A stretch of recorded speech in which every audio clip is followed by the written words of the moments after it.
Hello, hello, hello, everyone. Good morning, good afternoon, good evening, anywhere you are in the world. Welcome to Business Analysis Simplified. I hope you all had an amazing week. I hope at least you were able to conquer at least one challenge in your life. You know, challenges are common to men. I hope you were able to conquer one. And I hope that your weekend is beginning to unravel into a relaxed one, an enjoyable one, or perhaps you have something exciting planned for the weekend. Maybe spending time with family, exploring new adventure, what you have planned. I hope that goes uh, well for you. I'm adding my business partner. That's why you see me going on the screen like that. And I hope she joins pretty soon. And here she is. Hello, hello. Morning. How you Good. doing? Yeah, she brings energy. 10 man energy into the show every time. Good morning, Katie. How are you doing? Oh, I'm doing amazing. And yourself? I'm doing fantastic. I was asking Okay, our okay. audience before you joined that Mm-hmm. I hope they were at least able to conquer one of many challenges that is common to man. We all face challenges every now and then, and some of Yeah. us try to keep track of our challenges, and as we conquer them, we check them off the box.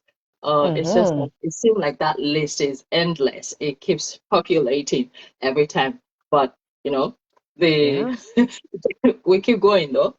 absolutely. No retreat, Absolutely. no surrender. No Hmm? retreat, no surrender. That's what I was going to wear this morning. Funny enough, I have Really? this t-shirt yeah, I have this t-shirt that says no retreat, no surrender. I was going to wear it and I thought to myself, all I will be like, okay, KD, what's going on here? We're not fighting any battle. Nobody's coming after us. Let's just go pretty and go pinky. I'm like, okay, I can do that. I can go pretty and go pinky. Yeah, We, we've, we, pink looks good on you. I like it. thanks. Love it. We, Love it. we, Love it. we keep the battle for another day. Yes. Yeah. But yeah, absolutely. Yeah. It Yeah. comes with the territory. It's part of living, right? It's part of It life. is part of living. It is part of living. And just as you think that you've solved all the problems in Ta life, ta ta ta. Another one shows up. simple pops up. So yeah, hope you're conquering all the challenges in your life. Mm, Let's just put it out. So welcome everyone to Business Analysis Simplified. In each episode, we try to draw parallels between a business analysis technique and everyday living. It could be a business analysis concept. It could be a business analysis idea. Because we figure that if business analysis techniques, concepts, and ideas are helping organizations succeed, uh, why not apply them into daily living, right? And help absolutely. individuals succeed in their daily living. And that's why we have this program. So, welcome if you're joining us or if you're listening to the replay. Welcome too. So, Hmm. today we'll be talking about another business analysis technique called decision modeling. Decision modeling. Okay. It's a little different from the one we talked about last week. That one is analyzing your decision, but this one is modeling your decision. And it could be in any format. It could be in a tabular form, it could be in a picture form, it could be whatever works for you. But the Hmm. way organizations will use it is if they have a big decision. So this usually would is a technique that they would use if they want to make a big decision. Maybe they want to decide what product they want to develop next, Hmm. or they want to decide to buy, they're deciding to buy a software, a commercial off the shelf software. And that software is probably going to serve the entire organization. That's a big decision. And so they would use this technique to weigh all the factors, right? All the criteria that is important to them as an organization. So they would define the factors, they would assign weights to those factors, and then they would start scoring each vendor. So they would Yeah. have identified all the vendors. They would start scoring each vendor based on the factors that they've identified. And Yep. eventually they sum up all the average that they've defined for each vendor. And the vendor that comes out to have the highest score then becomes the final vendor that it would Window. go with, they'll purchase. So that's how organizations use it. It's just going to be in a nutshell like that because we have so many things to talk to you about with that technique and everyday living. So, Yep. Katie, let's take it on. Okay. Okay, so for decision modeling and everyday living, actually, like you said, we use it in virtually every phase of our life when we're making big decisions. So I think for the purpose of today's show, we're going to be talking about three main decisions. And the number one that tops the chart for me is relocation. Yeah. Jackpot. Everybody wants to jackpot now. So it's a thing. It's a thing. It's, I don't know. Everybody just wants to jackpot, and that's okay. That's fine. But how do you do it? What do you take into consideration? Right. So the first question is, yeah, it's certain we want to jackpot, but where are we going? Canada, US, UK. Australia. That's not on the table. Ola, it's too far away. It could be, depending on your. Okay. Yeah. Okay. Let's say Australia, but for the most part, most people go to the US, they go to Canada, and they go to the UK and the United Kingdom. So then you put your factors on the table. Do you want a place where within 9 hours, 8 hours, you can land on the soils of Lagos? That's factor number one. Do you want a place where your family members, you already have friends and family members? Factor number two. Do you want a place where diversity reigns supreme? Factor number three. Do you want a place where your kids so you begin to have your factors, and then you look at these 3-4 countries and you begin to say, okay, factor number one, I want to be able to land, and every factor has let's say 10 points. Factor number one, I want to be able to land in Nigeria within 9-10 hours of traveling. So of course we already know that UK tops the chart there. So maybe UK gets the full 10. Then US gets 7, Canada gets 5, and Australia gets 1 or 0. Yes, it does. Yeah. So you're thinking, okay, where do we already have family members and friends, so that it makes the landing, the integration easier. You say, oh yeah, I already have a friend and my big sister is in Canada. Well, I have a distant relative, but they've been very good to us in the US. UK, I just have my high school mate. Australia, I have nobody. So now Canada gets 10 for that point. US gets maybe 8 or 7, and then UK gets 5, and Australia still gets 3. And then you keep going through your factors that way. At the end of the day, you do an average, a summation. And who knows? At that point, it might be that UK has maybe 45, Canada has 46, US has 41, Australia has 20. So you know that now you're contending between Canada and UK. If they're really close that way, you can see it. It's easier for you to be able to picture what are based on your values and your predetermined factors. Then you make your choices. Right. And then, one good thing that pictorial thing does is that it gets you buy-in from your spouse. And if you're such that you need buy-in from your family members, maybe your dad, your mom, your aunts, then this pictorial, it shows them that you actually thought it through. Right? Yeah.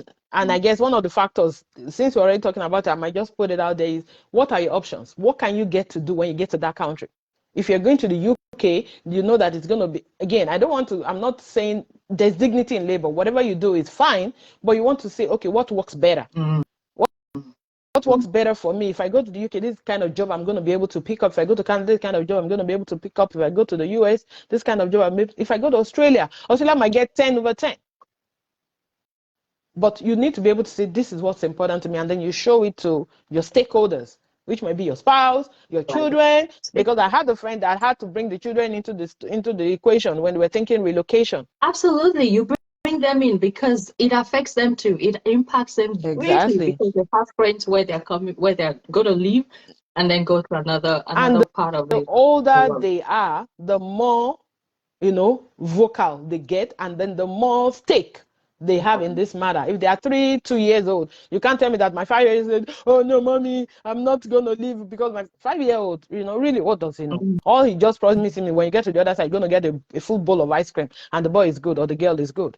But if the older they get, the more advanced in age and maturity they are, then you want to bring them into the conversation. Yeah, talking about age and getting vocal is just coming to me, because again, we're going to talk about 3 aspects of your life life-altering decisions that you could make Mm-hmm. is the one of making a career choice or picking a subject that you want to study in the higher institution, be it in the university, be it in the polytechnic, whatever. You know, the culture that I grew up in and you grew up in is such that as soon as you're conceived, you already have a Oh, predefined oh yes. career that you're going to follow, right? Baby As soon number as one, you're doctor. conceived, okay? Baby Remember number I two, said lawyer. conceived, not even not even born, conceived, right? So, but you know, you could use the decision modeling when you want to choose the subject you want to study in the higher institution. So, for instance, let's say you graduated higher education. It depends on what you call it, wherever you're living. So, in Nigeria, you would say you graduated from the secondary school, right? And you want to go to the university, and you're thinking, okay, should I study psychology or should I study business administration? Or because we are even business analysts in here in this platform, we say psychology or business administration in the university, right? Yeah. And then what you do is you identify the decision criteria. So identify them. So what could be the decision criteria, for instance, for studying psychology over business analysis or business administration? It will be your passion for the subject. It will be income potential or whatever academic strength, your academic strength, or the social impact of this of Yeah. the subject you are going to study in the university. And Absolutely. someone will say, okay, break it down for me. What does that mean? Your passion for the subject.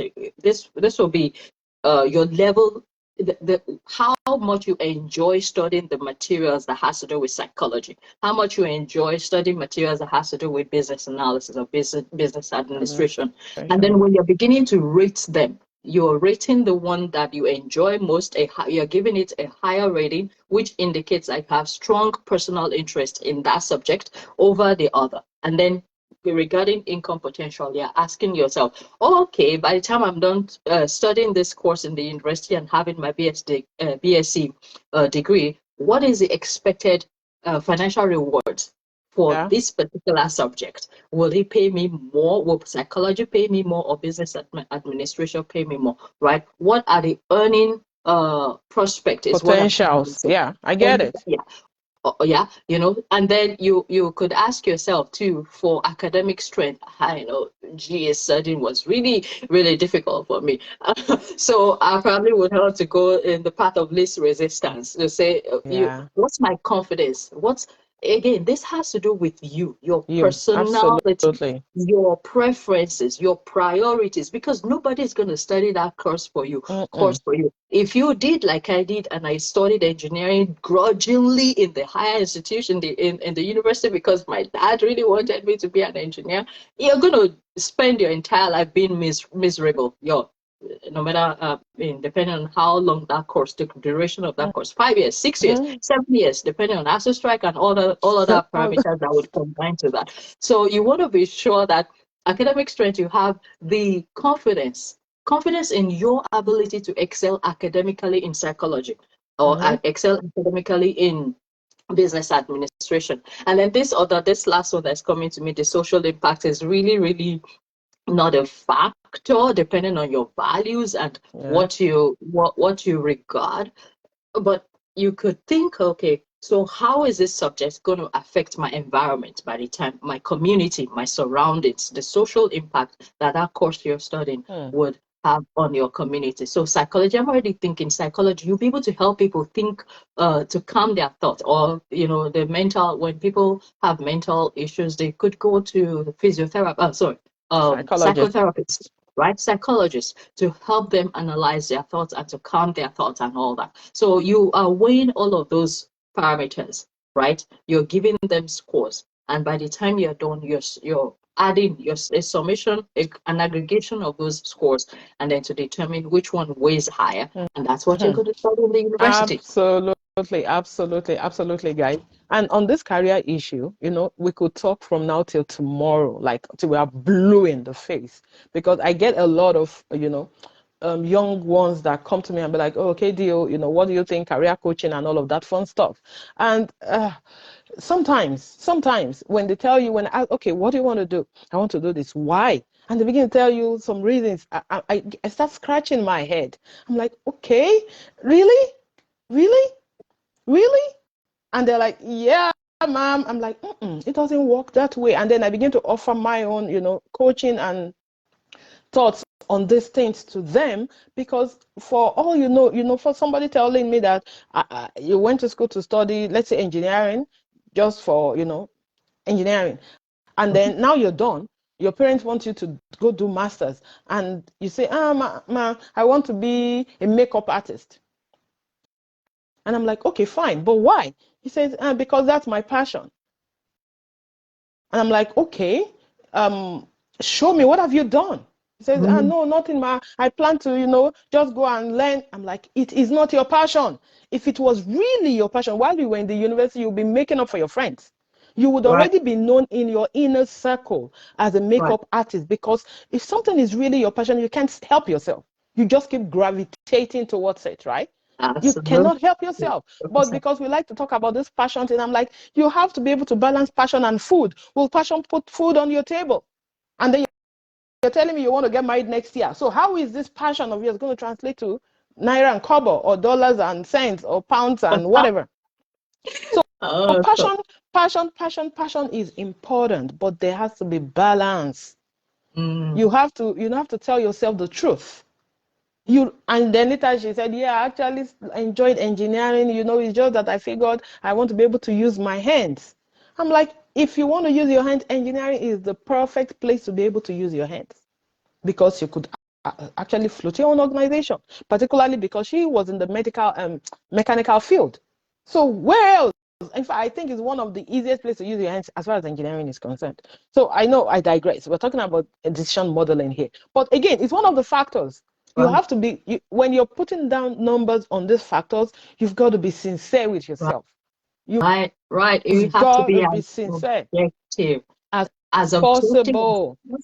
Yeah. Although there will still be elements of subjectivity in it, but you gotta be truthful and objective in the weighing and the exactly. And then again, remember, we're talking about having a pictorial, of these things. You can show it to your parents. It has to be something that anybody can, because that's what decision modeling does. It takes away the ambiguity. It makes it clear. Everybody can see that, okay, this is how we arrived at the decision, and it makes sense. Absolutely. So when you're running your modeling, or you're drawing out your stuff on this career thing, anybody that says it should be able to say, oh yeah, this girl, this boy, this guy, this young lady knows what they're doing. I know parents might at the end of the day say, no, you're going to be a doctor because before you were born, I said number 1 will be a doctor, number 2 will be a lawyer, number 3 will be an engineer, if there is a number 4, they're going to be an accountant. So you are number 2. Guess what? You're going to be a lawyer. Right. They might still insist, but I mean, any reasonable person can see how you came to your conclusion and be able to, as their stakeholders, be able to have a buy-in into that decision you are making. Okay, so enough rant about passion and no passion. Let's go to the one that is really fun now, a life-altering decision that everyone at some point, I feel, gets to make, is choosing a life partner. Oh yeah. Let's talk about it. Yes. Yeah. I know you are always excited when it comes to things like that. Okay, yeah, because there is absolutely one decision that it literally alters your life. It does. Literally. It does. It is the choice of a spouse. Honestly, you can go study engineering, like we know somebody I'm looking at right now, study engineering and decide that I'm going to do something else. 7 years, yes, you're done. But when we're talking marriage and spouses, it is really life altering. It's a life decision. And whether you choose to marry or not is a choice. Because at some point you have to decide that, okay, no. I can't deal with this marriage thing. I'm going to be by myself. It's a choice. But if you chose to, okay, I'm going to get married, or it's a normal thing. I mean, you cannot even imagine not getting married. Then you better have your decision modeling board big and properly done in front of you. Factors will be like I was going to say 120 factors, but that's a lot. Maybe just 10. Limit them to 10 factors, but 10 cogent factors, right? That anyone will still be like, oh yeah, you've got it locked down, right? And particularly from the female side of things, once we're growing up and we start reading all these novels, start watching all these movies, what comes to mind? It has to be tall, dark, handsome, and now rich. Those days it used to be tall, dark, and handsome. But Right. now the economy has taught us that there has to be four. Okay. Yeah. Yeah, tall, dark, handsome, and rich. Woo. Complete. That's how it is. So those are your factors, and maybe you, as a lady, you've got maybe three guys that are like talking to you, and you're thinking, who should I pick? What should I You do? must And you go really through be a the hot lady. 3 guys. yo, yo. Okay. Yeah. Let's So go. you're asking yourself that, okay, guy number one, he's tall, he's dark, he's handsome, he's not rich. He could be rich later. Well, later, show me the money. I can't see anything right now. Number two, Okay. maybe he's actually short, not dark, not handsome, and rich. Right. Right. Maybe number three is not so tall, not so dark, not so handsome, not so rich, But caring. but caring. That's what I was going to say, that when you have these factors, you know that those are not exhaustive. You want to check, is this guy caring?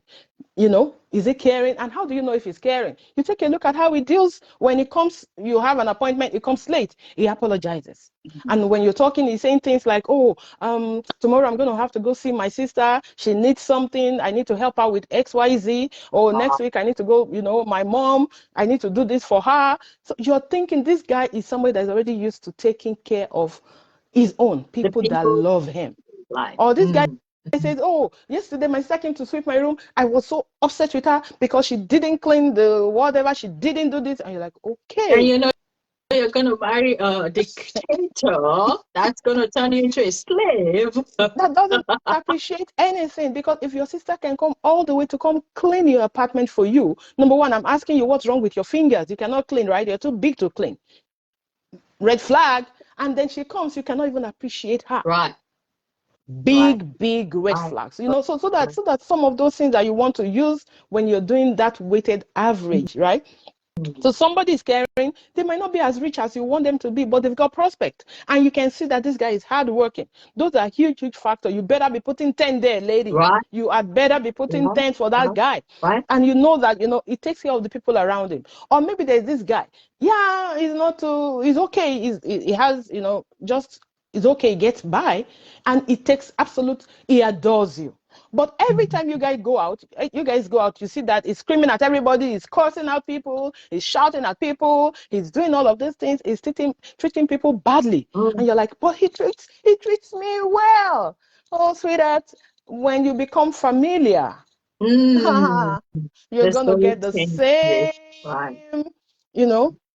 treatment that other people are getting. Yeah, or when, for instance, guy number 2, when you have a conflict or misunderstanding with him, he flares up and he throws tantrums.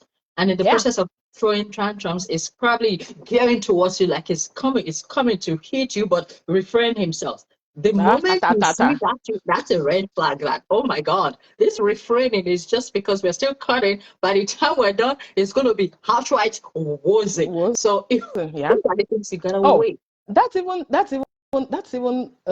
I don't know. There are some cases that I've had to deal with, that this guy, while they were dating, he says, oh, ma, he really loves me. He controls himself. Whenever he's upset, he's just punching. He gets so upset, but instead of coming at me, he doesn't even look at my way. He punches the door. He punches the wall. I'm like, okay, you got yourself a Hulk Hogan right there. He's punching the wall. Oh, Mike Tyson. He's punching the wall. Really? So those, little things, red flags, those are the factors you want to look at when you're looking at these guys. Somebody has money, he's tall, he's dark, he's handsome, he's rich, and he's nasty.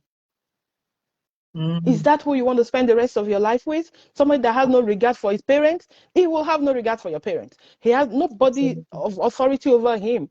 That is a red flag right there. And it's not only for the guys, right? Even the ladies. You are a guy, you're looking at these ladies, right? And you're thinking, well, it goes both ways actually. Both ways, yes. What do I do? What are the factors you're looking at? She has to be pretty, check. She has to be tall, check, because you want your kids to be tall. She has to be intelligent, check. She has to be industrious, check. She has to be this, check.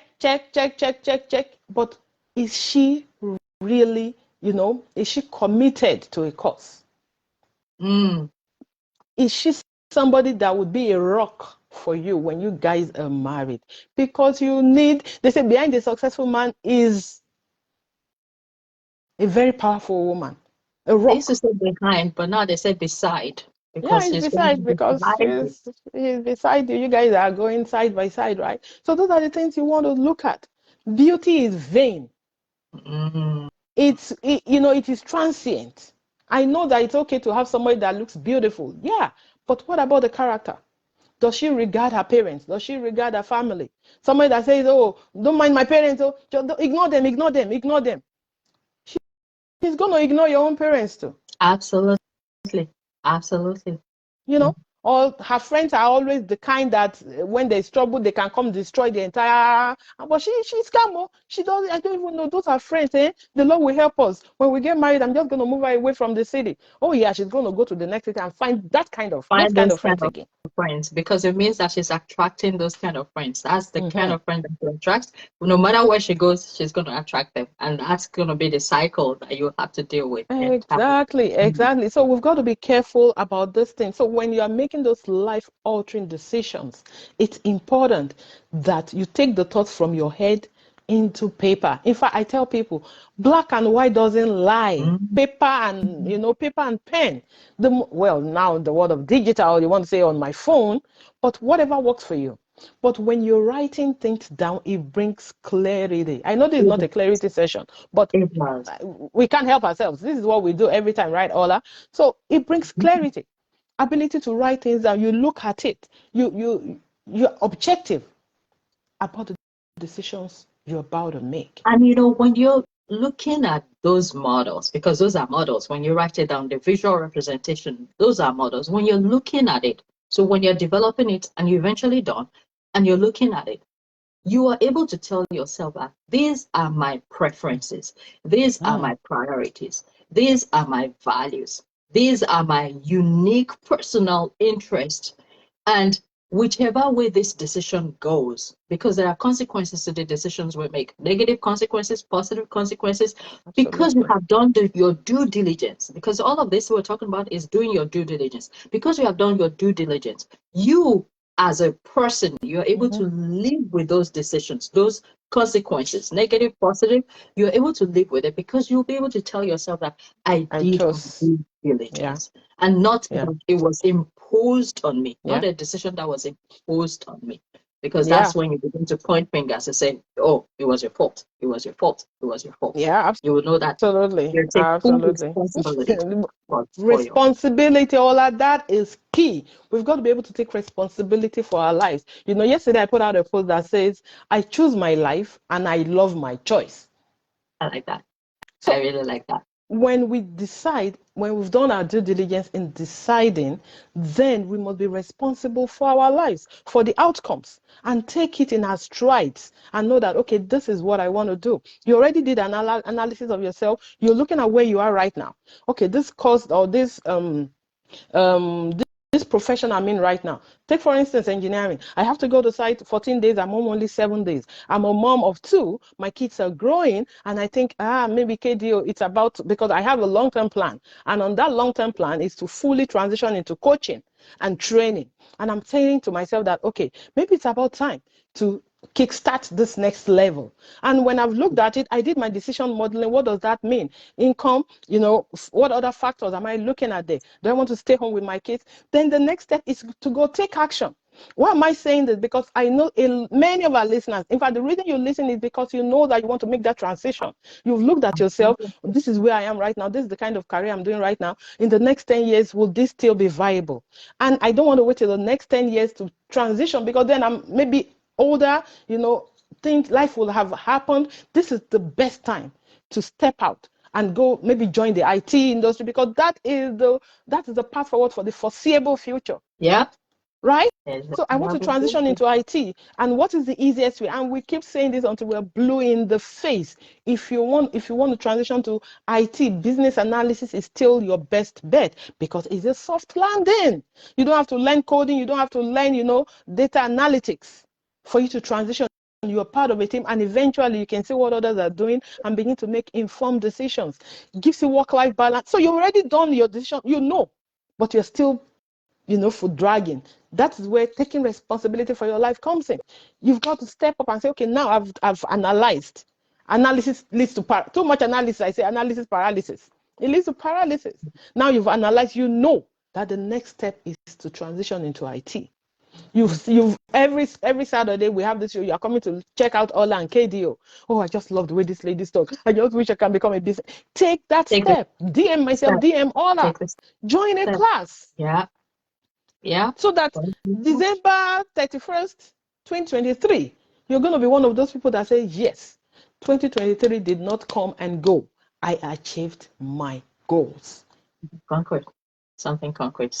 Something tangible. Something that could translate into financial, gains for you. So take that step. In case it has crossed your mind, it's because you can do it. Take that step. Reach out to us and we will guide you step by step on how to achieve your goals and your dreams in business analysis profession. Okay, we've gone out of time totally today because we're talking about life-altering decisions and we can't take it lightly. And that's why we've devoted a lot of time to it to explain to you guys how this works. Make use of decision modeling in your life, most importantly in life-altering decisions that you have to make. So we encourage you to join us in our next episode of Business Analysis Simplified, where we like to say that intelligence meets creativity and humor in supreme. Until next week, remember to embrace the magic of intentional living, guys. Okay, we'll see you next week. Bye-bye. Bye.